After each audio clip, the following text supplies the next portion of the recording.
Welcome to D&K, where we speak the truth. Today's guest is a good friend of mine. This is touching for me. You know what I mean? Like, our journey has been inspiring.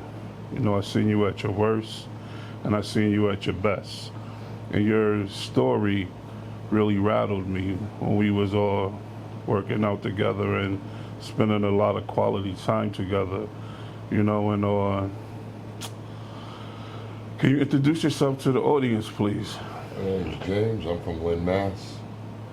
Right. You know? What was like growing up in Lynn, Mass? Because you know Lynn got a reputation. Lynn, you know, like back in the day, we had an understanding that them people was up there in Lynn. So what was it like? That's what I'm trying to. I grew up in the early '80s. Okay. It was tough. Okay. I mean, like, they didn't have gangs back then. They had neighborhoods. Got you. You know, like, you walk through the wrong neighborhood, you mess.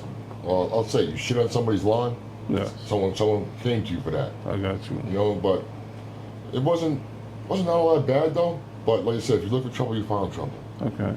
So what was your childhood like? Can you walk me through your story or your upbringing and your mom's and like what was that like? I'll say I was spoiled because my mom, she was a hard-working woman. Okay. All she did was work to provide for her kids. Gotcha. I was the fifth child out of 5. All right. I was the baby. Okay. And 2 of my brothers passed. All right. My father passed when I was 3 days old in Vietnam. Got you. And I never got to meet my dad. Okay.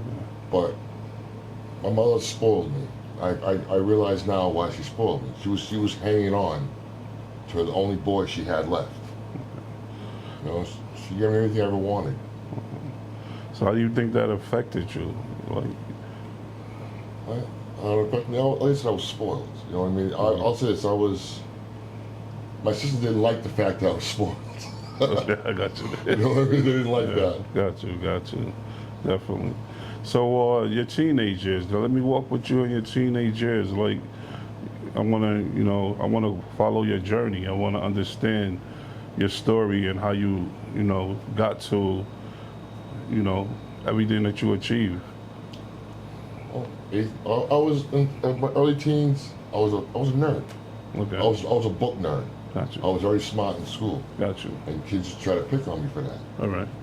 So in 8th grade, I decided to play football. All right. And in the 8th grade, you had to play for the high school team. I was horrified.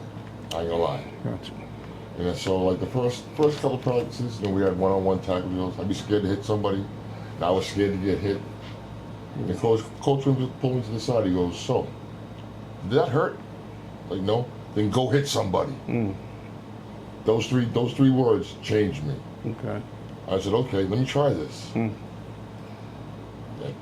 I became a new person. I was like, "Wow, I can really hit people and get away with it."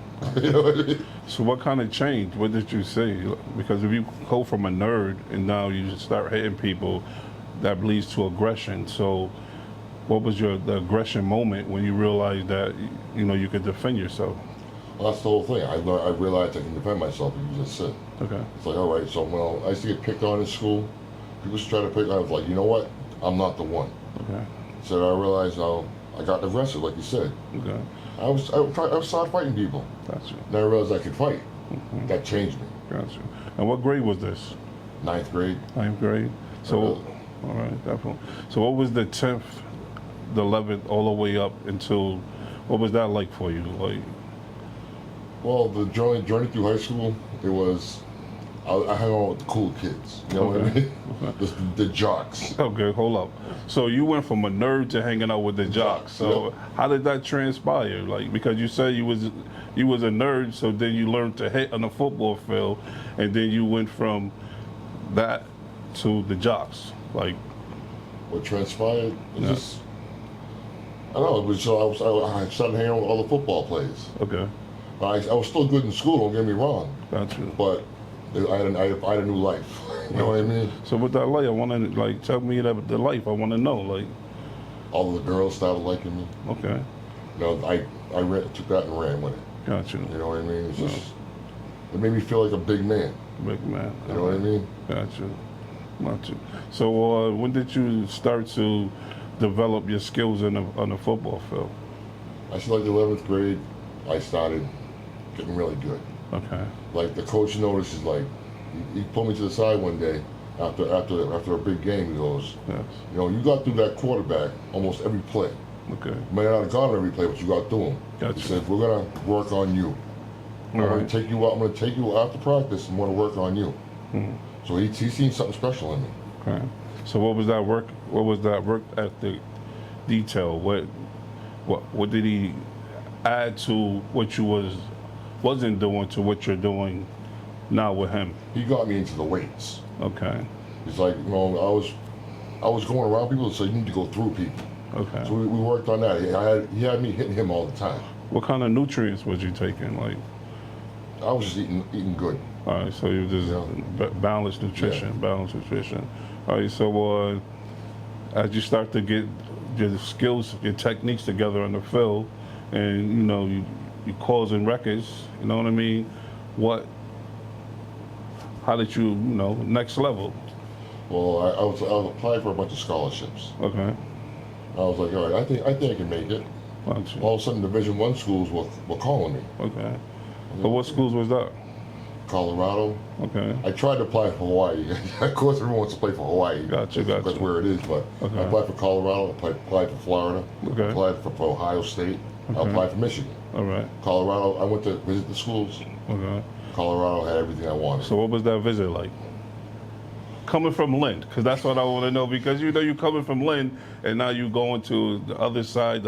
You know what I mean? In the mountains, and it's a totally different atmosphere. Like, what was that like for young James going to Colorado? It was a culture shock. Okay, what was it like? It's like there's no big cities around. Well, of course, Denver. Okay. But it wasn't in the cities. Like you said, it was in the mountains. Okay.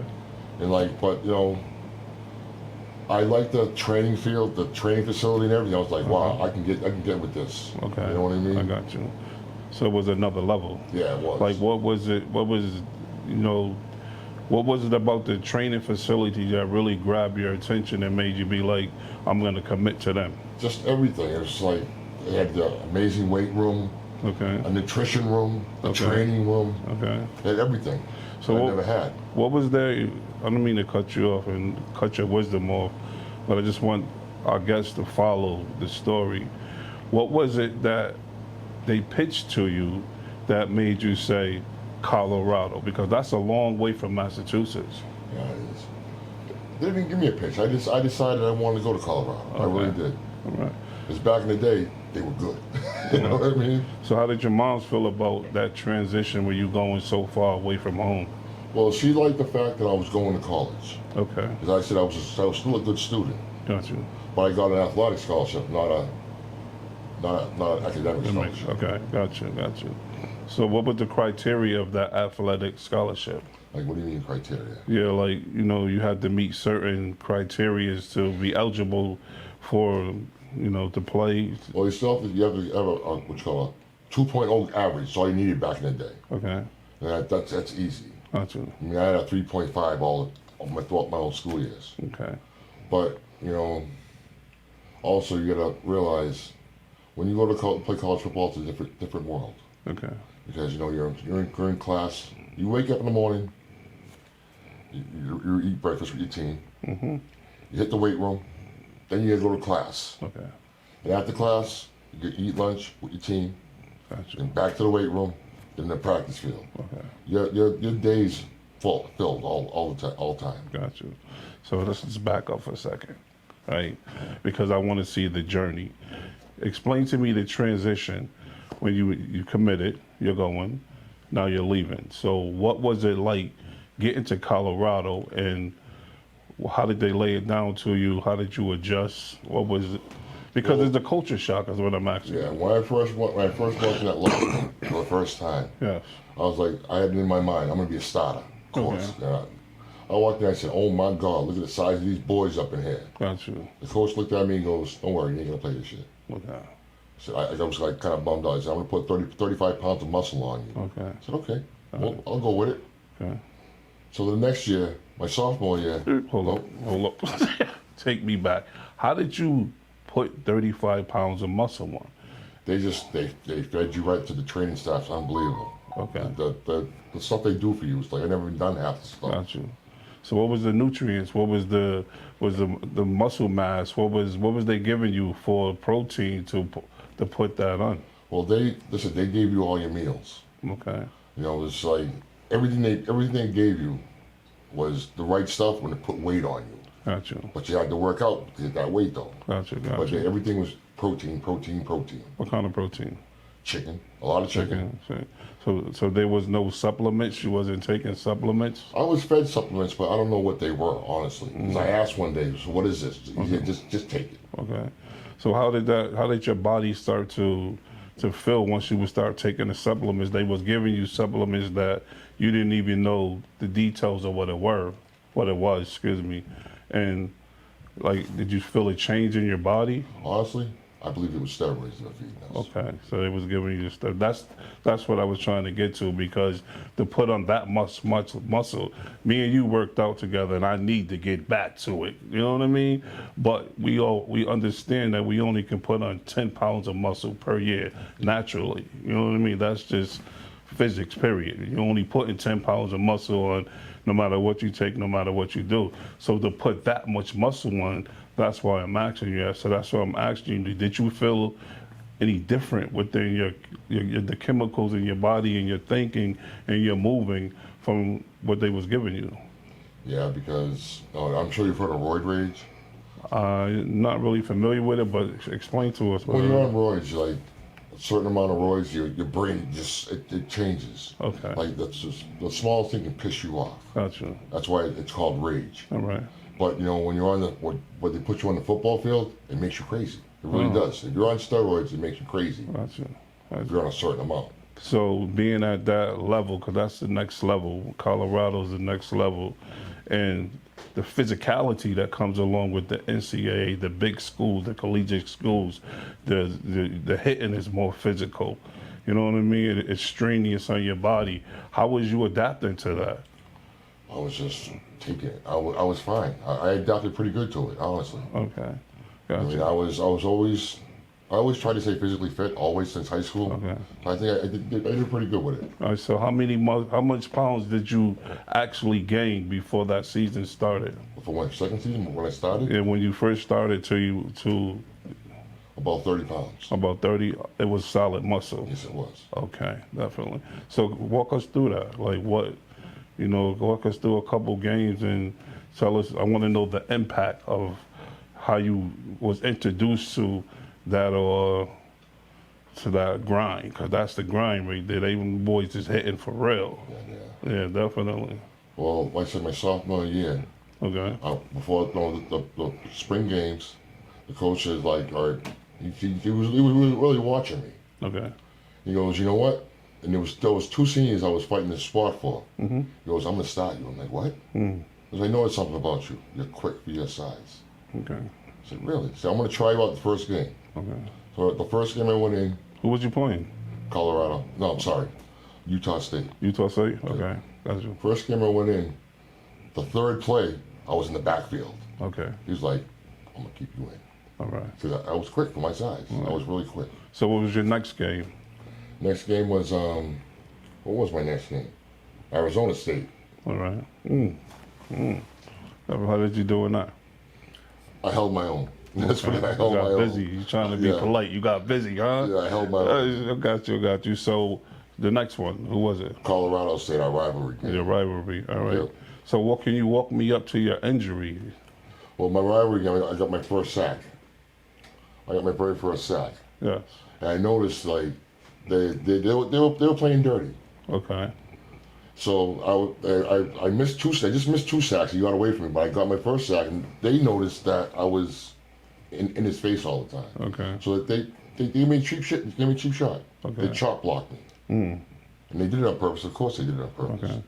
Walk me through that, like, because that's serious. I know the story a little bit, but walk me through the state of mind when that occurred. Honestly, I was in so much pain I couldn't even speak. But also, what was going through my head I might be done because the way my knees felt and the grind on the knees. Now, I knew it was done. I really did. Okay. So, like, can you describe to the audience of the chop block? What was the formation? What was the move on the field? Well, I don't know if you understand what a trap block is. Okay. A trap block is when you go in and there's no one there in front of you. Yes. Someone pulls to try to get you. They try to trap you. Yes. So they can run the opposite direction. Okay. But I beat him. I was in front of him, so he dove my legs. Okay. Which is illegal. All right. And that was it. So the impact. Yes. Let's walk through the impact. So he chopped you, he hit you, you go down. What is the damage? What is the damage to your knees? My ACL, NCL, MCL, every CL was gone, was torn. So that's both knees or one knee? One knee. Okay. So you ripped that. Yeah. So what was the doctor's diagnosis? What did they tell you? That I'm gonna need a new knee. Okay. But I was too young to get a new knee. Gotcha. Because back in the day, they wanted you to be a certain age before you got your knees placed. Okay. So I had 13 surgeries on my knee. 13? Yes. So what happened to, like, can you walk us through that whole procedure? Because I don't want to lead you there, but I want to know, like, what happened after the chop, you get hit, you're injured. What happens to Jane's scholarship? What happens to where your life take the turn? Where, like... Well, I don't know if it's that way now. Yeah. Back in the day, if you got an athletic scholarship, you can't play. You got to leave the school. Okay. But they said you can pay and stay here. Okay. But you have to pay the tuition. Gotcha. I couldn't afford. My mother couldn't afford the tuition. Gotcha. But they also said that you can do a work study. All right. I'm like, how can I do a work study? I can't even walk. Gotcha. So I got depressed. Gotcha. But they kept on telling me I had to leave. All right. So I went into a bad state of depression. All right. So the university gave you options, and one option was to pay. The next option was to do a study. Work study. And you came to an understanding where you're not feeling none of that. You know what I mean? So what was your mobility? Like, I'm trying to follow your condition, like your physical condition. How did it affect you to the point where could you walk? I know obviously you couldn't walk, but what was James like during that time of that injury? Like I said, I was in a state of depression. Okay, what is the depression looking like? Oh, woe is me. I was like, Okay. because you train for years to play a sport. Okay. It can all be taken away from you in 1 second. Gotcha. And it did. Gotcha. But everything was taken away. I had aspirations to be a professional football player. Yes. Gotcha. But it got taken away in 1 second. All right. So how long did you remain at Colorado before you returned back to Massachusetts? About a month. A month? Yeah. All right. So what was it like you coming home? Like, walk us through that whole everything. Like, this is you know, where you inspired me when we talked. You know what I mean? Like, walk the audience through that. When I came home, I was just like, I was down on myself. Okay. I was like, what am I gonna do? And I said, that's all I trained to do. That's all I wanted to do. Yes. You know, and I remember what my mother always told me, never give up. Gotcha. She always, and I held that. Okay. To this day, I hold to that. Gotcha. She was my hero. Gotcha. She definitely was my hero. Okay. And my best friend. All right. But still, it's hard to never give up when you're thinking, all right, what am I going to do now? I can't even walk. What am I going to do? Mm-hmm. But you know what? I stayed home for about a month. I said, I gotta get out and do something. I can't sit home. Okay. I gotta get out there. I gotta work. I gotta do something. Okay. So where did you find employment at? At a gas station. Okay. Gotcha. No, I'll say that was like one of the low points of my younger life. Gotcha. But it was a job. Okay. I had to pay the bills. For sure. You know what I mean? Definitely. What kind of medication did they give you for your injury? Percocet. Perky? They kept on feeding me more and more because you're on it so long. Yes. They get to up the doses, you don't feel it. Okay. You become, So what was the script like for you? Like, it started off at 5 milligrams every 4 hours. okay. Then went to 10, Okay. then to 20. Gotcha. until I was on 30 milligrams Percocet All right. a day. I was on 10, 30 milligram Percocets a day Ooh. for years. How many years? Good 6, 7 years. All right. So what was your psyche like during that 6, 7 years? I don't know, I wasn't thinking straight. Okay. I mean, my psyche was, I don't care. I don't care. All right. I didn't care. Gotcha. You know what I mean? So you're devastated. Yeah. Your dreams are shattered. You know, and what kind of behavior came along with that? By not caring, like I'll give you an example. Like I seen some lady, she fell. An old lady, she fell. I walked right by her. I didn't even try to help her. Gotcha. I didn't care. Mm. I was worried about myself, not anybody else. Gotcha. And how long would you say you was in that rut? Like, Well, quite a long time, actually. I can't give you a time frame, but it was a long time. okay, so the progression of the Percocets leading to you starting to move around Lynn, you know what I mean? You meet a couple of dudes, you know, because I know the story. How did you get from that state of I don't care to start or you know what you was doing? Smoking crack. No, you was robbing drugstores. No, I lived with somebody who was robbing drugs. So I lived with somebody That's what who I'm was saying. You're trying to rob me of the story. What? Take me from you seeing an old lady fall and not care, right, to being involved with individuals that was doing a thing big. Well, I had to move out of my house. Okay. Me and my stepfather did not get along. Okay. So I moved from my friend Bill. Yes. And well, he was a professional burglar. Gotcha. That's the only place I had to go. Okay. So one day, you know, I'm home. I didn't know what he was doing yet. He goes, I need you to stay by the phone tonight. I'm like, why? I'm going to call you for a ride. A ride for what? Gotcha. And he told me what he does. They call them drugstore cowboys. Gotcha. Him and his little crew used to go out there and rob. They used to break into drugstores. Okay. And they used to come home with all the drugs. It's like, whoa. So, So what was the average heist or break-in? What was that they take? They take Yeah. a garbage bag full of Class A drugs. A garbage bag. That's a lot. And he came home one day with 3 bottles of pharmaceutical cocaine. Okay. I was like, I never seen that before. It says right on the bottle, 99% 9 pure, with skull and crossbones on the bottle. Okay. I'm like, oh. So is this the time that now you're getting, was there any previous cocaine use before that 99? Well, I tried. Well, I had a friend that called me one day. Said, you need to come over here and try this. I'm like, try what? Just come over. Okay. It was crack. Gotcha.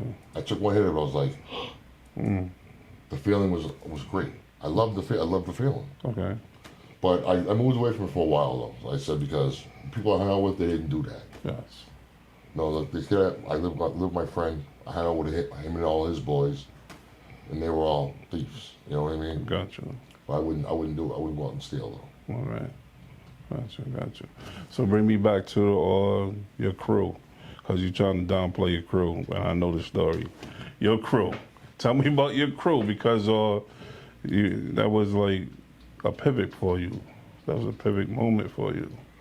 Well, my crew, as you say, I said they were bad.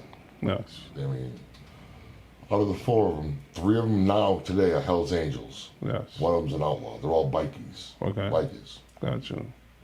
I held a bad crew. Yeah, definitely. So how a kid that has dreams to make it to the NFL, that really never had any type of criminal involvement with anything, go to school, get hurt, end up with straight, dudes that's really about that life. How do you make that transition? I basically had no choice because I had no place to live. I had to move into his house. Okay. And he was always a friend of mine. Gotcha. So he asked me, want to move in here? Because I was sleeping in his car. Okay. He found me in the driveway sleeping in his car. Gotcha. So he said, come on, move up with me. Okay. And that opened my eyes to quite a few things. Okay. Gotcha. You know? Gotcha. So after that whole ordeal with them, where do James go from there? Well, they all end up in jail Okay, how you did? because I wouldn't go with them. Oh, so you just had your position, you play your position, and you didn't move out of that position. Yep. Okay. I was the guy who got rid of the stuff. Oh, so you was the drug dealer. Yeah, I was a drug dealer. Yes. Okay. Trying to downplay it. You was the I drug was dealer. a drug dealer. Okay, definitely. And I saw trafficking, to be exact, with large quantities of pills like that will fall under a trafficking. You If I know, ever got caught, I would have been screwed. so you don't really see like the real how you just changed. You know what I mean? Like I'm following the story, and you went from, wow, it's wow, because you wasn't about that life. You know what I mean? And it's like an injury. Do you think the Percocets played a part in your decision making when it came to you now going to the other side of the street and indulge into behavior that you would never indulge into previously? Yeah, because like when I said all that Percocet, I knew there was some right around the street, right around the corner. Okay. So I said, Bill, my boy, the one I live with, there's always something in the house. All Always. right. So you had gained the habit from years and years of can you share that with me, because I really want to know. I want to see how you got to. I want to see how you got from just taking the prescriptions, right, all the way up to hanging with some gangsters, all the way up to your breaking point. Can you take us through that journey? It's my breaking point. Yeah. To the checkmate. The checkmate. The checkmate was, like I said, they all end up going to jail. Okay. And I was around, like I said, cocaine. As a matter of fact, I said they always had some in the house, a bottle. I never touched it. Okay. So I said, you know what? I called my friend that smoked crack. I said, come on over here for a minute. All right. Cook that for me. And that was it. Okay. See, my problem with crack is I didn't dislike it. I liked it too much. Got you. I didn't hate it. I loved it. You loved it. All right. So the gateway for you was the Percocet. Yes, it was. It was the Percocet was the gateway. So that led to you indulging into the cocaine. Yes, it was. So what was James like on the cocaine? Yeah. I didn't even like myself. I wasn't a likable person. Okay. Got you. You know, like, I was the type of person, you know, you lose your wallet. I mean, I'd steal your wallet. I wouldn't steal it, but I'm just saying. And try to help you find it. Yeah, You know I've what I seen you mean? do that. Yeah.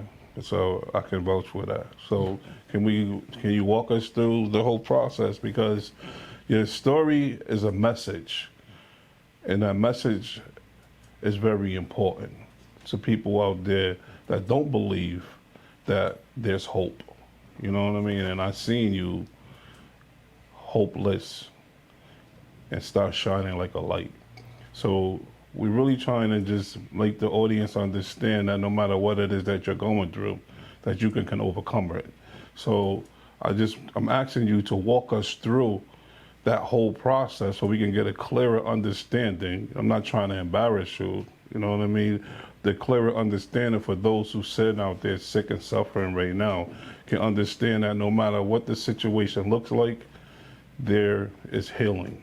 Yeah, there's hope. Yes, definitely. I mean, with me, like I said, my mother put it in me, never give up. Okay. Now, when I got to the point of crack, I was just like, I was gone. Okay. And one day, I looked in the mirror. Yes. I'm like, who is that? I got you. That's what made me like take a real long look at myself. Okay. I didn't even look at I look like death. Yes. And I'll tell my family, yeah, I'm not doing drugs, yeah, but I'm 100 pounds less than I was. Gotcha. Like you said, I look like Pookie from New Jack City. Oh yeah, you did. I don't know, yeah, for sure. But it's funny, you know, because I was able to witness that. You know what I mean? And that was a beautiful experience for me. And that's why I push the message so strong, because I see him half dead. I see him in the mud, right? And the ones that you don't think that's gonna get up and prosper be the ones that get up and prosper. Well, you also got to say, I've had enough. Okay. You know, that's what really, I had enough. Boom. So there you go. I had to let you bring it out. You had enough. So at that point, if you had enough, now let's go on the journey of your healing. Let's break down your healing. Well, as you know, what program we were in, I was in the program. Yeah, you know. You know, you were there, and like I was there. Like for example, like I couldn't. I have bad obstructive sleep apnea, Yes. and I could not sleep. Yes. But I wouldn't. I had this program. You have to work 8 hours a day. Yes. And I just like, you know what? I gotta do it. You're downplaying it. You work 8 hours a day. You get $7 one week. How much you get the next week? 8, How much you get the next week? 9. Okay, now we go, right? So yeah, that's really putting in. But it wasn't about the money for me. Okay. It was about, you know, I gotta a new life. I gotta start a new life. Okay. Because this life I'm living, I'm gonna end up dead. Yes. You know, or someone's gonna kill me. Or I'm gonna overdose. Got you.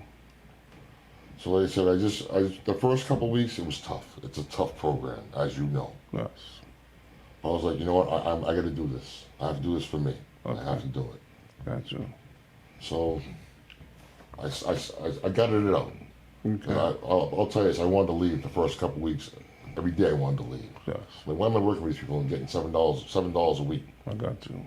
But that's not what the program was about, though. It was about structure. Yes. Waking up every morning, Yes. going to work, coming back. You know, you're fed well. Yes. It's like, Oh yeah, we know you fed well. You used to eat a whole bowl. I be going to work, come in the kitchen, you be having a whole bowl. You got like 10, 12, 15 eggs in there, right? You was getting your protein in. I didn't mean to cut you off, yeah. somebody- So you going to work and, it's like I said. I just decided I had enough. okay, I need a new life. yes, This, like I said, this life is leading me nowhere. got you, And I just wanted to live a normal, happy life. okay, I couldn't do that on drugs. got you. So what did it take? Like what, because I was able to witness your process and, you know, moving forward. And I was to sit there, you know, I was to have my spot and watch the floor and watch the rhythm of the building and make sure everything was running the way it's supposed to. And I was to see you, we used to sit there and talk.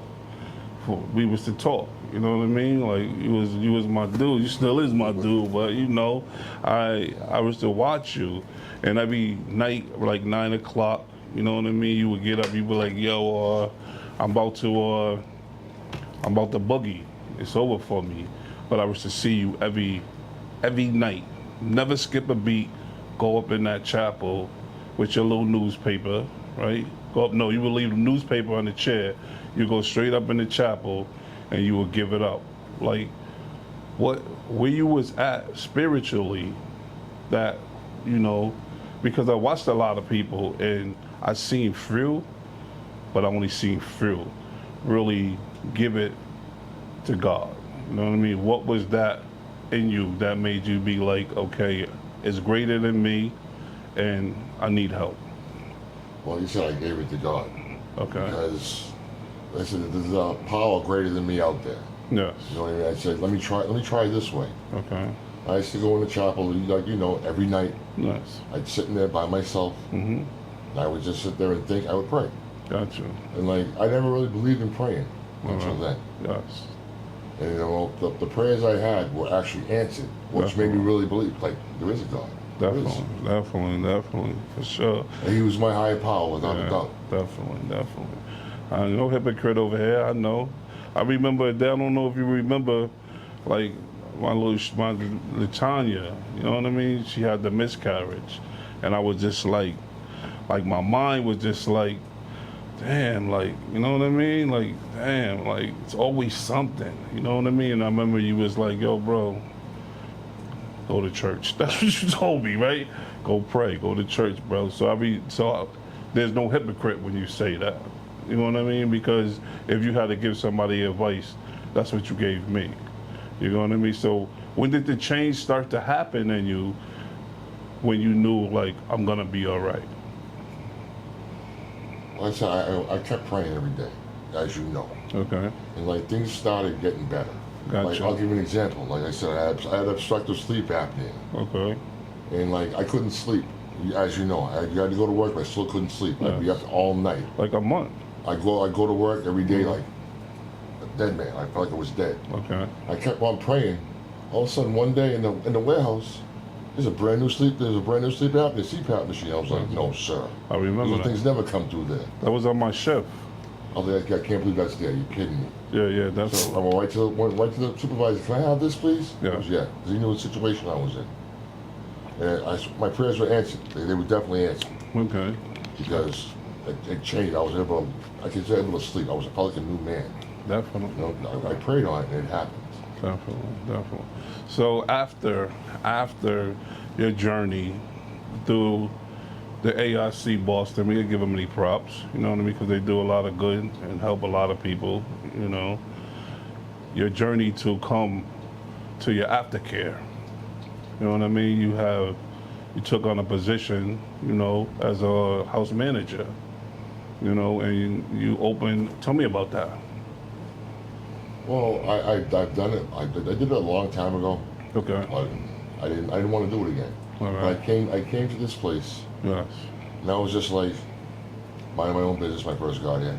I didn't know anybody. I thought the place was crazy, honestly. Okay. And I would go to the owner and listen. I'm going crazy up in this house. Okay, I got you. And he asked me one day, "You want to be the manager?" I said, yeah, why not? Okay. Definitely. And it took off from there. Definitely. You went to MASH, you got certified, right? Yes, I got, certified, Okay. Certified, definitely. So what is James' life like now? What is your life like? What's my life like now? Yes. I feel like a new man. I really do. I got From you. my job, I'm definitely a new man from what I was a couple of years ago. Yes. You know, I enjoy life now. Okay. You know, because you can't enjoy it when you're using. You just can't enjoy it. Yes. You might enjoy a few moments, but that's about it. I Definitely. enjoy life. Got you. You know. For sure. Or I heard about your sister, man. I'm sorry. You know what I mean? I'm sorry about that, bro. Like, wow, you go through so much. I witnessed you go through so much. You know what I mean? But you still keep that strength. You know what I mean? Well, I also lost a good friend Yes. in January, Yes. and you know, I'll say she overdosed. Yes. And you know, I kept on saying to myself, why? Right. But also, believe it or not, I got inspiration from that. Though I'm like, I'm not gonna let this ever happen to me, Yes, for sure. because I seen the journey she went through. Yeah. I was like, she's killing herself slowly, Gotcha. but she finally did. So how did that affect you, like psychologically? It hit me hard, as you know. It really did. Yes. I mean, I won't say I was in a state of depression, but I'm the one who had to tell her family it happened. Yes, for sure. And that hurt. Gotcha. You know, I called her mother just started crying, bawling her eyes out. I was like, that was tough. That was really tough for me. But I had to do it. You know that. It's crazy how this process worked, because I was coming from Denver's detox, doing my job, you know what I mean? Going, you know, letting them know that we had beds available, etc., right? And I'm coming up Route 1. And you know me, I'm just, you know how we drive, you know? So I seen the light, right? And it's for some reason, you know, since I got my license, I don't worry about no police now, you know what I mean? So I'm getting it, right? So I seen a light and something it made me look. And when I looked, I'm thinking that, I'm saying to myself that somebody just got knocked stealing at Walmart. You know what I mean? So by the time I got from here, the phone was ringing. I never made it here. I was coming back to Everett. You know what I mean?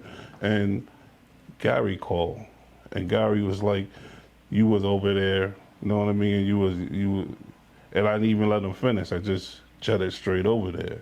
And when I seen you, bro, like, you know, it takes a lot for me to get emotional. You know what I'm saying? But you made me, and I had to leave. Like, you see, I left, you know what I mean? I had to leave, but I came back and got you, so I seen what you was going through.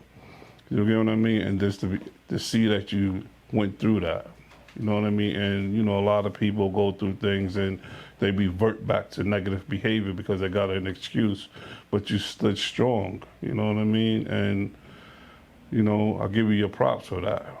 You know what I mean? Because I know that was very hard for you. You know what I mean? And so what's next for James? Because I heard about you, man. I heard that Maine got a thing for you, huh? I heard Maine been treating you real good. I've been seeing the pictures, you know, of the eagle that you had posted. Seemed like he was really up there in that meditation. It's a different world up there. I love it up there. I got you. I mean, I go up there every weekend. All right. And when I head back home, I don't want to come back home. Got you. I got to come back home. You know that definitely. Definitely. So I see you upgraded in your career. You working for a new company. You know, you still driving? Yeah, I'm gonna start next week. Okay, definitely. So what James looking like 2 years from now, 3 years from now? What do you see in your future? What I see 2 3 years from now? That's a tough question, honestly. Okay. I'll say this: I see me still growing. I got you. Emotionally, especially. Got you. Because you know my emotions were shut off for so long. Yes. They had to be. Yes. But you gotta let it flow. You have to, because you just can't be like a closed book. Yes. You know, you meet somebody. Mm-hmm. You know, you fall in love. It's a great feeling. It really is life, living life. Okay. You know, I had to learn to love myself before I could love somebody else. I definitely had to do that. Got you. Got you. Because I hated myself for the longest time. Yes. Got you. You know, but I learned to love myself. All right. So who is James today? Who am I today? Yeah. Out of all, let me rephrase that, right? Out of everything you went through, right, from your dreams being shattered to the whole process to where you at right now, you know what I mean? What did that teach you? Never give up. Like I said, Never give never up? give up. Okay. Because there's a lot of things to tell them. All right. If you don't perseverance. Perseverance. Gotcha. So that perseverance made the character of James now. And if you had to tell a youth right now, you know, that's struggling with identity, dreams shattered, things is transpiring in their life that they have no control over, because we all know that life shows up and either we deal with it or we get ran over. You know what I mean? What advice would you give to the youth that's struggling? Not just the youth, anybody that's in the grips of their desires, whether it's a chemical, whether it's whatever they into, they allow themselves to indulge into, and now they got to cling on it. What would you give advice to them? If you're failing, Yes. just say you fail at a specific thing, Yes. then move on to the next thing. Okay. You might be good at that. You know what I mean? Just don't give up. How is moving on? How do you, because it's easier said than done. You know what I mean? Because right now, I look at myself. I keep it on the eye. You know what I mean? I allow myself to get lazy, right? So now I have to go through the process of giving everything up to get back to where how do they move? Like, what do you mean? How they move? Yeah, how do they get out of the rump that they're in? Just you gotta start mentally first. Okay. You gotta get in your head, because like I work out a lot. Mm-hmm. I had to mentally get myself ready before I started doing it. Yes, for sure. If not, you're not gonna do it. Yeah, we're struggling with that now. You know, so getting a routine. You know what I mean? Like my routine is I come home from work, Okay, I work out, gotcha. I take a shower, I eat dinner, Okay, and I go to bed. gotcha. It's like that almost every day, but it works for me though. Okay, You gotta find your own routine and get with it, stick with it. for sure. Discipline. Definitely. My man, Jess, it was a pleasure, man. Glad you could stop by. You know, man, like, I remember when I came up with this ideal, you know what I mean? You was right there, you know what I mean? And it took a while, you know, and we here now. You know what I mean? You was the first one, you know. We've come a long way in 4 years. Yeah, we have, you know, we really have. You know what I mean? And some days I can't stand your ass, right?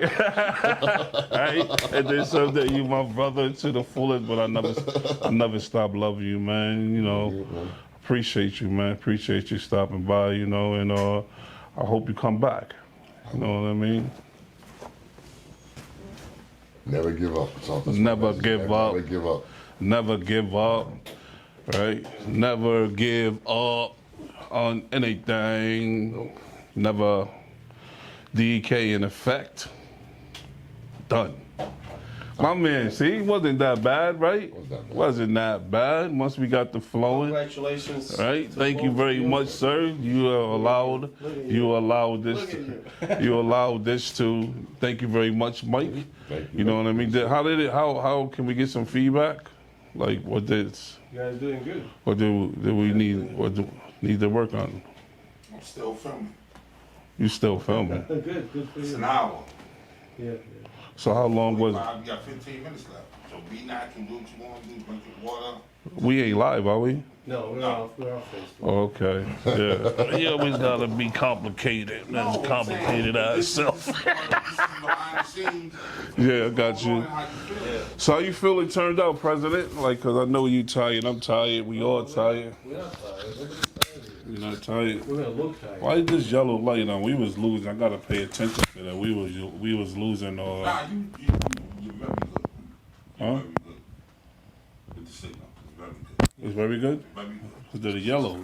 The light's supposed to be green, but it's still It's green over here. okay. I got you. I'm just paying. We just got these devices, so I'm just paying attention to. I'm going to Maine tomorrow morning, so